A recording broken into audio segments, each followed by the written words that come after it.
আপনারা শুনলে অবাক হয়ে যাবেন। আমাদের ধর্মগ্রন্থে বলা আছে পিতা মাতা হচ্ছে আমাদের মহাব্রহ্মার মতো। কার মতো? মহাব্রহ্মা। হিন্দুরা যাকে সৃষ্টিকর্তা মনে করে সেই মহাব্রহ্মার মতো হলেন আমাদের পিতা মাতাগণ। পিতা মাতাগণ বিশুদ্ধ দেবতার মতো। বিশুদ্ধ দেবতা কাকে বলে জানেন? অরহতদেরকে বলে বিশুদ্ধ দেবতা। মাতা পিতাগণ সেই অরহত বিশুদ্ধ দেবতার মতো। মাতা পিতাগণ আমাদের প্রথম দেবতা, আমাদের প্রথম দেবতা।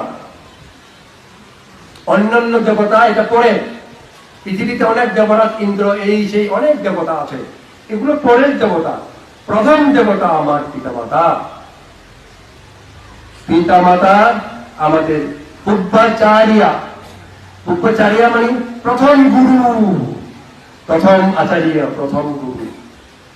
আমাদেরকে প্রথম মা বাপ ডাকতে শুরু করে যে কথা শিখায় সব তার থেকেই প্রথমে আমরা শিখি। প্রথম গুরু মা বাপ আমাদের জগৎ প্রদর্শনকারী।